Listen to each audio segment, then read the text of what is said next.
Good morning mga kadiskarte. Tara samahan nyo ako. Biyahe tayo ng Marilao, Bulacan. Mag-install tayo ng ating Android head unit doon. So kahit makulimlim, tara biyahe tayo. Let's go! Dito na tayo sa Bulacan. Marilao, Bulacan. Ito yung gagawin natin. Hyundai Ion ulit. Yung nakaraan, Santo Tomas yun. Santo Tomas, Batangas. Ngayon dito tayo sa Bulacan naman. Kahit saan makakarating tayo, basta tama yung presyo mga kadiskarte. Okay? Tapos ito yung ikakabit natin. Ayan. Android head unit 7 inches kasi gusto ni Bossing. Yung swak lang sa frame niya.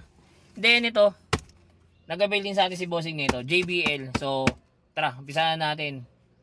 Umpisahan muna natin gawin yung pinaka speakers muna. Palitan natin, okay? Ayan.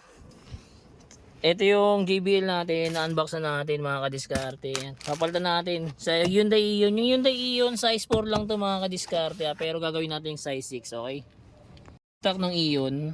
Ayan, 4 inches lang yan. Papalitan natin itong size 6 na JBL. Ayan.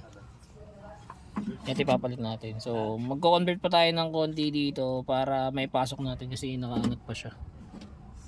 Ito yung JBL na kabit na natin. Tapos ito yung tweeter. Yan.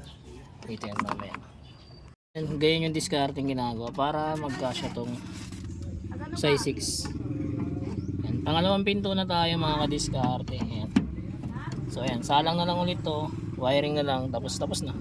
Nabaklas na natin yung frame. Ito yung stereo, tatanggalin natin. Tornilyo lang para makalas na natin siya. Tapos na tayo mag-install. 7 inches yung naisipan ni Bossing para swak na swak lang doon sa pinaka stock panel frame niya. Ayan. Then kasama pa rin sa package natin yung reverse camera. Ayan. Meron na rin tong Apple CarPlay na Android Auto. Sa mga gusto pong mag-avail niyan, drop message lang. And then yung JBL kanina, ito. Ibit natin yung Twitter, yung JBL na sa loob na. Ayan. Kabilaan yan. Tapos testing natin siya. Sino kilala mo dyan na ganito kadali? Hingay nyo sa tingin nyo kaya JBL namin. Alam mo na sa tatay magiging something. Di mo